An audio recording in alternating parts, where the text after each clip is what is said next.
Hello everybody.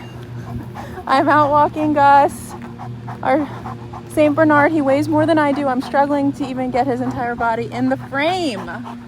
And he's drooling all over my left leg and left hip. That's all right. I knew I was gonna get wet when I took him out.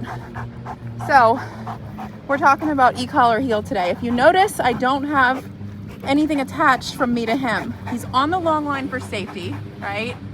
But I'm not restraining him.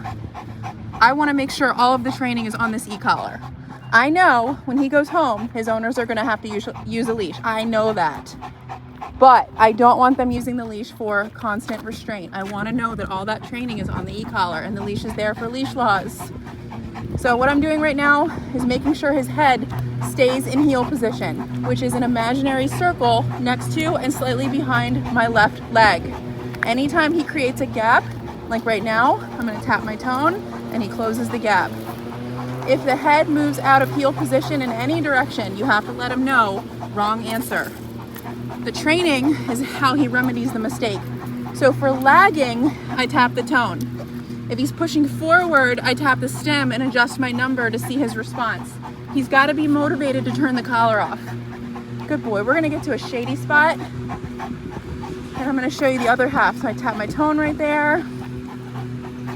Good. We're going to come to a stop. Good. Look at that awareness. Stay. Good. No. Stay. Good. 50% of our program is movement and 50% is stay. Movement is recall and heel.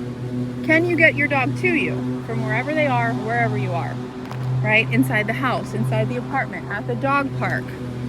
Can you move with them nicely? No pulling, lunging, barking, sniffing, whining, any of that. So that's half.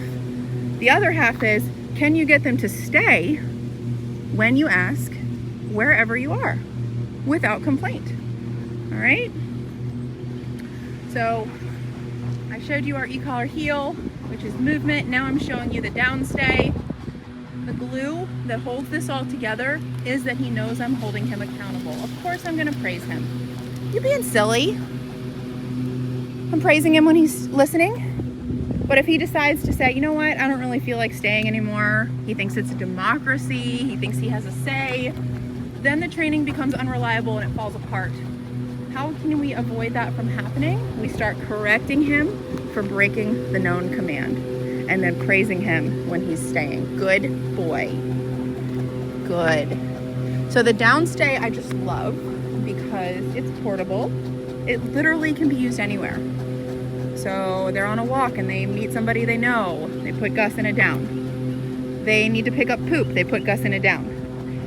They're at the grooming room, waiting room. They're at the vet waiting room. Put him in a down. This way you're not constantly having him at the end of the leash. Okay? All right, now let me show you that recall. A recall is getting him to you no matter where he might be and what distractions are there. We pair the verbal, C-O-M-E, with the beep next to his ear.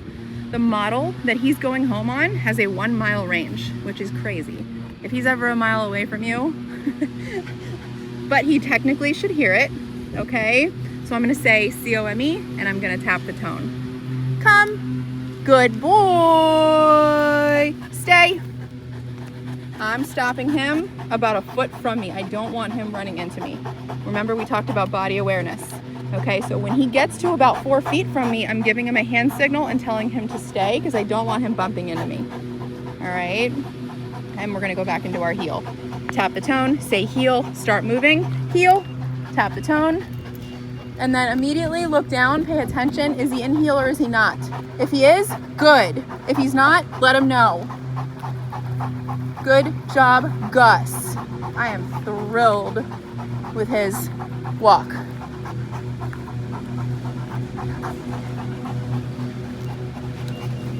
All right, he's choosing to lay down. Sometimes dogs will do that when they say, I'm done working.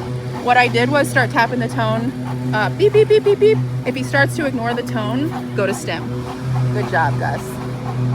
Okay, we've just approached the gate, I'm going to show you the work we've done on thresholds. Obviously, you do not want a big 160-pound dog like Gus just bolting through in or out.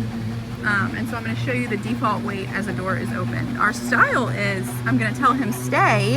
I'm going to open the door. If he bolts in, I'm going to correct first on the e-collar. So it would be stem, dialing up until you see a reaction, and then direct, tone back out, and then repeat the whole thing. Okay? Stay. So this should be routine by now, and you should be practicing at your apartment door, the crate door, the car door, any threshold, basically. So notice it's an assumed stay. He's not assuming he can just bolt through, and then he's gonna wait for the release. Break. Good job.